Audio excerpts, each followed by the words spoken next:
सबसे खुश कौन? एक प्रेरणादायक कहानी। एक कौवा था, वह हमेशा खुश रहता था।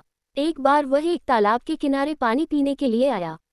वहां उसने तालाब में तैरते हुए पक्षी हंस को देखा। उसने सोचा, हंस कितना उजला है, यह तो पानी में अपने उजले उजले पंखों को फैलाकर तैर भी सकता है।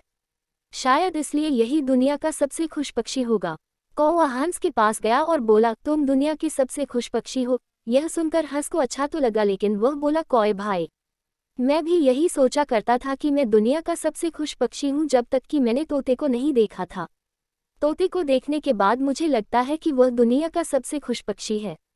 कौवा बोला, वो कैसे? हंस ने उत्तर दिया, भाई, वह अपनी लाल चोंच से सबको लुभा सकता है और वो आदमी की आवाज़ भी तो निकाल लेता है, इसलिए वही दुनिया का सबसे खुश पक्षी है। अब कौवा तोते के पास जाकर बोला, तोते भाई, तुम ही दुनिया के सबसे खुश पक्षी हो। तोता उदास होकर बोला, मैं भी पहले यही सोचता था कि मैं सबसे खुश पक्षी हूँ, लेकिन जब से मैंने मोर को देखा है, मुझे लगता है कि वो ही सबसे खुश पक्षी है, क्योंकि उसके रंग बिरंगे पंख हैं जिन्हें फैलाकर वह बारिश में नाचता है और लोगों को रिझाता है। अब कौवे ने सोचा, तोता बिल्कुल सही बोल रहा है, अब क्यों न मैं मोर के पास जाऊं। कौवा मोर के पास गया। वहां वो पिंजरे में बंद था, जिसे बहुत से लोग देखने के लिए आए थे। कौवा मोर के पास आकर बोला, मोर भाई, तुम दुनिया के सबसे खुश पक्षी हो। तुम्हारे सिर पर कलगी है जिससे तुम एकदम राजकुमार की तरह दिखते हो।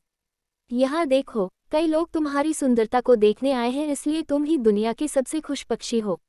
मोर बोला, मित्र, मैं हमेशा यही सोचता था कि मैं दुनिया का सबसे खुश पक्षी हूँ, लेकिन मेरी खूबसूरती के कारण मुझे यहाँ पिंजरे में कैद कर लिया गया है। मैं सुंदर तो हूँ लेकिन खुश नहीं।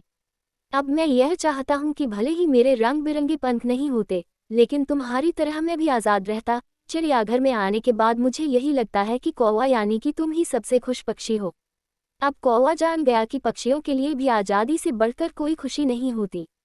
हम किसी के ऊपरी दिखावे या रंग रूप को देखकर उसे खुश नहीं मान सकते।